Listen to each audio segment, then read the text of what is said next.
기도하시겠습니다. 하나님 아버지, 오늘도 저희들을 변치 아니하시는 사랑으로 감싸주시고 우리가 말씀 있는 곳으로 저희들을 불러주시며 우리에게 은혜를 베풀어 주심을 감사합니다. 저희들의 듣는 마음을 하나님 골고루 만져주시어서 돌덩어리나 딱딱한 흙덩어리가 없이 아주 부드러운 옥토로 먼저 만들어 주시옵소서. 씨를 뿌리는 자는 자기의 의견이나 세상의 지혜로 하지 아니하고 하나님 말씀을 그대로 가감없이 전하게 하여 주옵소서. 주의 성령께서 함께 하여 주시옵시기를 간절히 기도하올 때 예수님 이름으로 기도했습니다. 아멘. 주일을 지나고 목사님들은 약간의 휴식을 취하고 난 다음에 바로 다음 주일 설교 말씀을 향해서 끊임없이 묵상을 하게 됩니다. 엊그저께만 해도 저는 오늘 이 말씀을 가지고 여러분들과 은혜를 나눌 생각은 없었는데요. 갑작스럽게 저에게 오늘 이 말씀을 하나님이 주셨습니다. 저희들 아이들이 하는 가게에 양쪽으로 한쪽은 정육점이 있고요, 한쪽은 미용실이 있는데 그렇게 모두들 열심히 살아나가는 어느 날 이 미용실에 있는 외국인입니다. 한국분이 아니고 문을 닫았어요. 그래서 오늘은 좀 사정이 있거나 쉬나 보다 하고 그냥 넘어갔습니다. 이틀이 지나고 3일이 지나도 문을 열지 않아요. 그래서 그 주변 사람들 얘기를 들어보니까 그 여인이 암 선고를 받았다는 거예요. 그때 제 머릿속에 매일같이 만나는 사람이니까 전도서에 보면은요, 사람이 그 자기에게 있는 그 시기를 전혀 알 수가 없다고 그랬어요. 그것은 마치 뭐와 똑같으냐 하면 물고기가 그물에 걸리는 거예요. 그거를 말씀은 재앙의 그물에 걸렸다고 했고요, 새도 날아가다가 그만 그물에 걸리거나 올무에 걸린다고 했습니다. 그처럼 인생도 재앙의 날이 후련히 임하면 거기에 걸린다고 그랬어요. 그러니까 우린 아무도 자기 앞에 닥쳐 있는 그야말로 한 발짝 앞도 모르고 사는 거나 마찬가지죠. 그 소리를 듣고서 참 정말 마음이 안 됐더라고요. 열심히 사는 분이었었어요. 그래요. 그날이 있습니다. 또 그날이 오고 있습니다. 와요. 틀림없이 누구에게나 옵니다. 그날 몹쓸 병에 걸리는 날, 또는 홍수가 쏟아지는 날, 쓰나미 같은 거죠. 지진이 일어나는 날. 다른 말로 바꾸면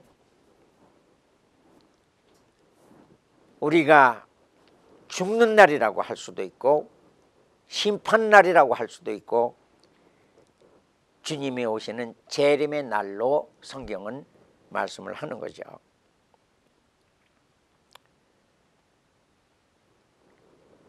우리에게 살아나가는 하루하루는 그야말로 하나님께서 은혜로 주신 귀한 시간인데요. 그러나 우리가 마지막 날에 가면 우리의 공력이 다 밝혀지는 날이 있을 거라고 고린도전서에서 사도 바울은 말씀을 했어요. 그리고 예수님께서도 산상수훈을 다 마치시고 7장 마지막 절에 그러므로 누구든지 나더러 주여 주여 하는 자마다 다 천국에 들어갈 것이 아니지만은 하나님 뜻대로 해야만, 그 말씀을 마치시고도 끝부분에서 내 말을 듣고 행하는 자는 뭐예요? 반석 위에 짓는 사람과 같고 집을, 그렇지 않고 어리석은 사람은 모래 위에 세우는 집과 같다. 언젠가는 우리가 오늘날까지 살아오면서 세운 공력들이 창수가 나고 바람이 부딪히면 무너지는 사람이 있을 거고 그대로 서 있는 사람이 있을 거라는 거죠. 그러나 예수님의 요지는 뭐예요? 누구에게나 마지막 날은 있다는 거죠.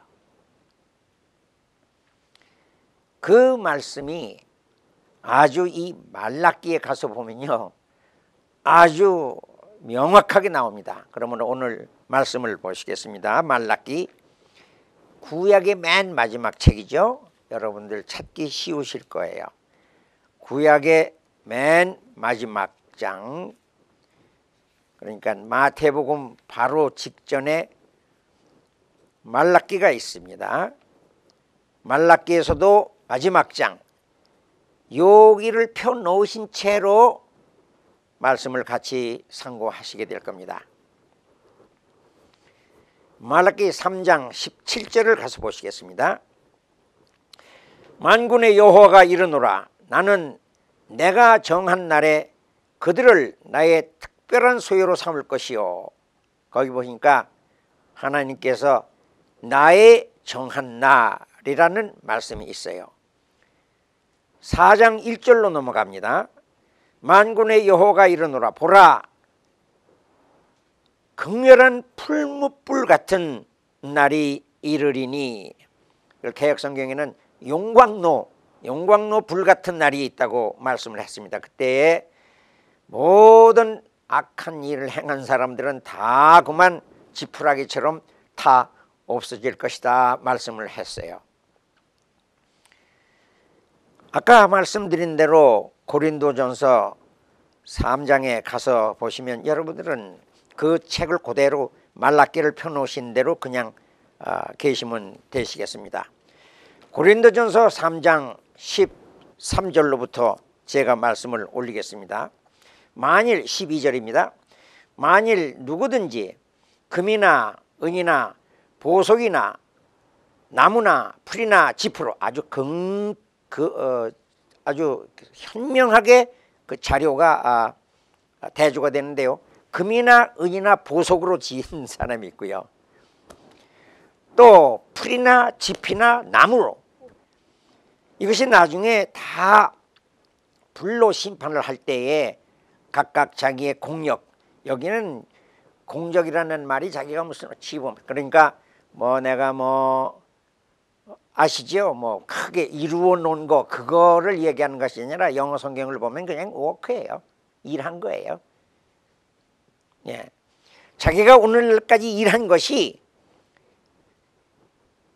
마지막 날에 심판을 받게 될 때에 자기가 이제까지 한 일이 다 불타 없어지는 것처럼 험한 것이 있는가 하면 마치 금이나 은이나 보석으로 집을 지어놓은 것 같이 오히려 마지막 날에 찬란하게 안 타고 마지막 날까지 건전하게 보존될 것을 말씀을 하신 거죠. 그러니까 오늘 아까 그 말라기에서도 보신 거와 마찬가지로 마지막 날에 하나님께서 불로 심판하신다고 말씀을 하셨던 거죠. 용광로 불 같은 날, 극렬한 풀무불 같은 날이 이르리니 교만한 자와 악을 행하는 자는 다 지푸라기 같을 것이다. 그러니까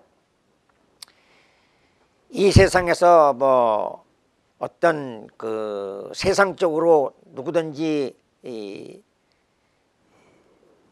알아볼 만한 그런 커다란 업적을 남겨놓는 것이 아니라 자기의 오늘날까지 살아온 그 태도나 마음이 교만하거나 악을 행하는 사람들은 마지막에 가서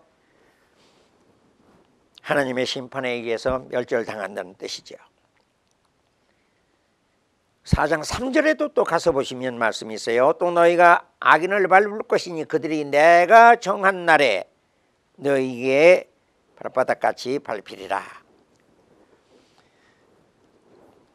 이렇게 하나님께서 언젠가는 우리 모든 사람들에게 마지막 날이 있을 것을 우리는 알면서 살고 있습니다.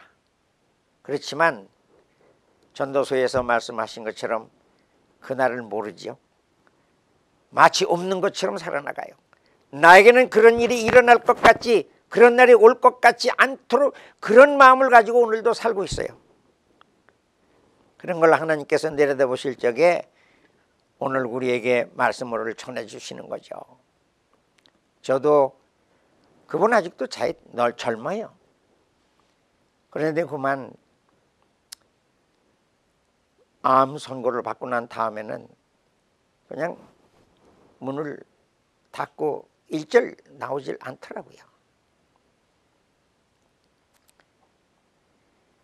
우리는 개인적으로든지 세상 전체적으로든지 국가적으로든지 전쟁이나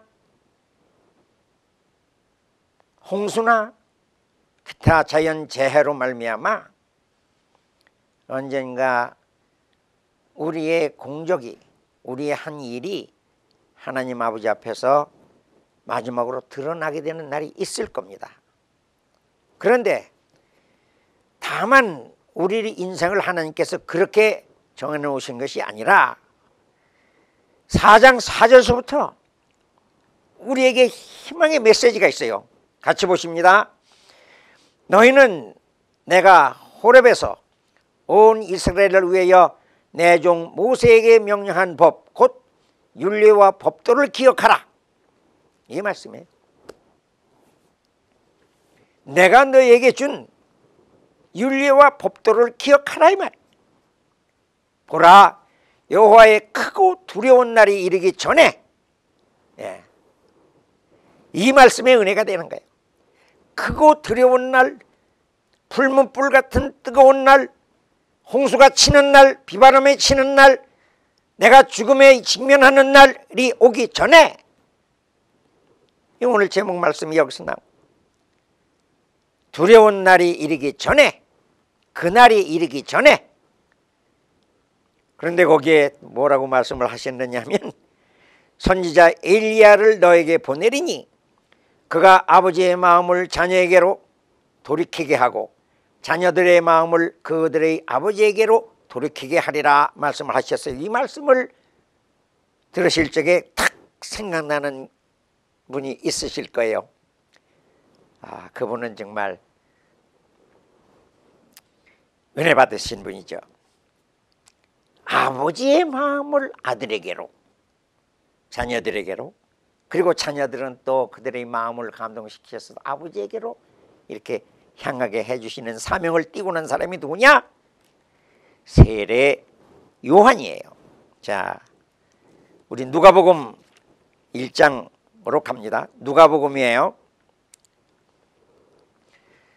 누가복음 1장에 가서 보시면은 거기에 그 예수님이 탄생하시기 6개월 전에 이미 사가리아의 아내 그 엘리사벳에게 천사가 와서 예고하기를 이제 네 아내가 너를 위하여 아들을 낳을 터인데 너의 그 가문을 따라서 이름을 짓지 말고 이름까지 지어줬어요. 요한이라고. 그런데 그 세례 요한이 나와서 할 일을 또 스가랴에게 말씀을 해주셨는데 그게 17절에 나오지요. 그가 또 엘리야의 심령과 능력으로 주 앞에 먼저 와서 아버지의 마음을 자식에게 거스르는 자를 의인의 슬기에 돌아오게 한다고 말씀을 하셨어요. 이게 어쩌면 말라기 4장 5절에 있는 말씀하고 이렇게 엘리야를 보낸다는 거 하고 그 세례 요한의 그 사명을 가지고 그 능력을 가지고 온 세례 요한이 하는 일이라는 것은 하나님 아버지 그 마음이 자기가 지으신 모든 사람들에게 다시 긍휼을 느끼시게 하고 우리는 하나님께로 마음을 돌리시게 하는 그 일을 해 주신다는 거죠. 그 말라기에서도 보시니까 그가 엘리야를 내가 그 크고 두려운 날이 이르기 전에 내가 엘리야를 먼저 보낸다는 거죠. 그래가지고 그가 하는 말이 너희들의 마음을 감화시켜서 하나님께로 돌아오게 한다는 거예요. 그러므로 우리들이 오늘 말씀이 뭐예요? 우리에게 그날이 옵니다. 그날은 반드시 있어요. 그러나 근데 그것을 알고요, 대개 죽는 사람은 자기가 이러다가 내가 얼마 있으면 죽지 하는 그 느낌을 느끼나 봐요. 우리 돌아가신 어른들 이렇게 그 전에 몇 분을 겪어본 바에 의하면요, 내가 얼마 못 살 것 같다 이런 말씀을 가끔 하시더니 얼마 못 살고 진짜 돌아가시더라고요. 근데 그거는 짐승들에게도 있고요, 수구초심이라는 말을 아시는지 모르겠네요. 여우가요 죽을 적에는요 머리를 자기 고향 쪽으로 돌리면서 그러면서 죽는답니다. 동물들도 그래요. 자기에게 어떤 그것이 하나님의 성령의 은혜예요. 그때에 제 아는 분 중에 한 분이, 그분이 돌아가시고 난 다음에 그분 사모님이 저한테 그러시더라고요. 언젠가 우리 그이가 박 목사를 한번 만나볼까? 이런 말을 중얼거리듯이 하더라는 거예요. 그리고 나더니 얼마 안 있다가 이렇게 돌아가셨다고 얘기를 하면서 자기의 마음속에 은근히 내가 이제는 하나님의 부르심을 받을 때가 오는 느낄 때에는 누군가를 찾고자 하는 그런 마음이 일어나는 것 같아요. 그러므로 하나님께서도 오늘 말라기 선지를 통해서 너 크고 극렬한 날이 이르기 전에 내가 엘리야를 보내가지고 이들의 마음을 마치 아버지가 이제까지 말썽 부리던 그 자녀에게 불쌍히 여기고 사랑스럽게 여기고 긍휼한 마음을 품게 되는 것처럼 하나님 아버지께서 우리에게 그렇게 은혜를 베푸실 것이고, 반대로 우리 자녀들이 속을 이제까지는 부모를 썩여드렸지만은 내가 이러면 안 되지 하면서 하나님 앞으로 마음을 돌리는 그런 일을 반드시 일으켜 주신다고 말라기 선지는 말씀을 했습니다. 그것이 집 나간 둘째 아들 탕자의 비유죠. 그런데 한 가지 또 신기한 말씀을 말씀에 일치한 것을 이 말씀을 연구하다가 발견했습니다. 우리는 이제 우리에게 닥쳐올 이 마지막 날을 당하기 전에 두 번째 우리에게 꼭 기억해야 할 그날이 있어야 되는데요. 그게 뭐냐?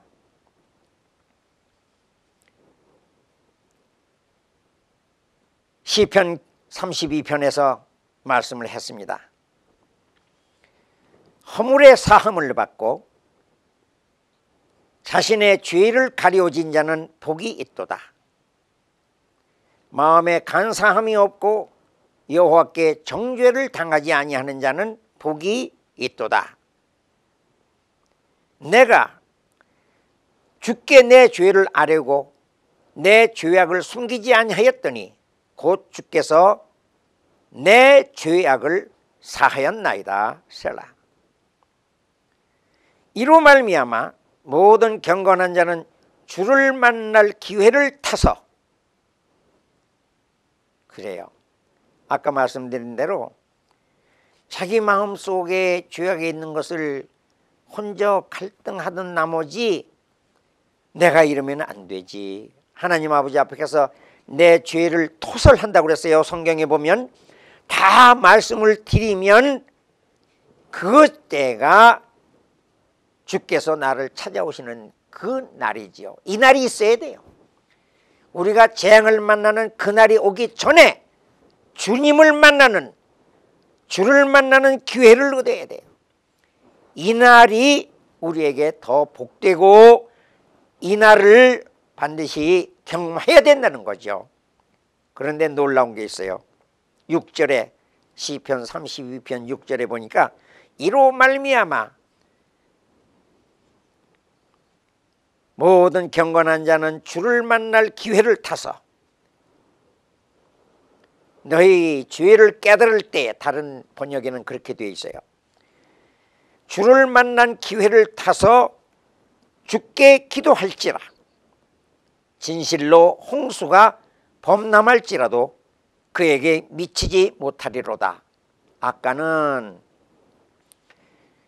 크고 두려운 풀무불 같은 날이 이르기 전에 너희가 엘리야를 통해서 회개를 하게 될 것이라고 말라기 선지가 말씀하신 것이 누가복음 1장 17절에 가서 딱 매치가 되더니, 지금 이 32편 시편 5절에서는 너희가 하나님께 죄 사함을 받고 그 허물이 가리워진 사람은 홍수가 범람할지라도 그에게 미치지 못하리라 한 말씀은 마태복음 7장 마지막에 반석 위에 세운 집과 모래 위에 세운 집하고 이렇게 가서 말씀이 딱 들어맞더라고요. 놀랍지 않습니까? 전 이 말씀을 듣고 무릎을 탁 치고 할렐루야 감사했어요. 그래요. 우리가 내 속에 아무리 진홍 같은, 그래요. 오라 우리가 서로 변론하자. 너희 죄가 주홍 같을지라도 눈과 같이 힐 것이요 진홍 같을지라도 양털같이 희라. 하나님께서는 우리가 죄를 가지고 그냥 갈등하면서 여전히 또 모르는 채 하면서 일부러 잊으려고 하는 거죠. 그렇게 살지를 말고 오라 우리가 서로 변론하자. 너희 죄가 주는 주홍 같을지라도 눈과 같이 힐 것이요 진홍 같을지라도 진양, 진홍 같을지라도 양털같이 희게 된다고 하는 거죠. 이렇게 하나님을 만나서 기도하는 중에 자기의 죄를 다 토설할 때에 죄의 사함을 얻고 허물을 가려지면서 그런 상태로 사는 사람은 불무불 같은 극렬한 날이 이르는다 할지라도, 하나님의 정한 날이 이르는다 할지라도, 심지어는 암 선고를 받는 날이 있다 할지라도, 내가 죽음에 가까운 날을 예지한다 할지라도 그의 마음속에는 평강이 있을 줄로 믿습니다. 왜 그러냐? 엘리야가 말씀하신 것처럼 우리의 마음을 이미 하나님께로 향하였고, 하나님께서도 우리에게 마음을, 긍휼한 마음을 암탉이 날개 아래처럼 우리를 품어주셨고, 또 여기 시편 말씀대로 만약에 그러한 축복을 받은 사람은 진실로 홍수가 범람할지라도 결코 그 집이 무너지지 아니한다고 말씀을 하셨어요.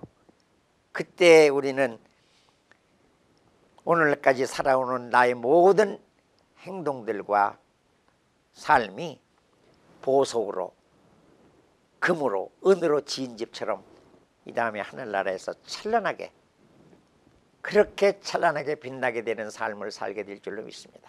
여러분들 모두 언제 우리에게 무슨 날이 이를지 모릅니다. 몰라요. 저 여기서 이 자리에 떠서 또 어디를 갈 텐데요. 그 가는 길 무슨 일이 있을지 저도 모릅니다. 제 친구 하나는 가게를 하면서 종업원에게 내가 라이드를 드릴까요? 아니, 내가 그냥 갈 터이니까 내가 병원에서 지원한 다음에 나를 데리러 오라고 얘기해놓고 간단하게 심지어 바이패스를 하러 들어가고 나서 그냥 못 나왔어요. 모르는 일입니다. 세상은 아무도 몰라요. 그날이 오기 전에 죄의 사함을 받고 허물이 가리우심을 받으시는 놀라운 하나님의 은혜와 축복이 우리 성도님들 한 분 한 분에게 다 넘치시기를 축원합니다. 기도하시겠습니다. 하나님 감사합니다.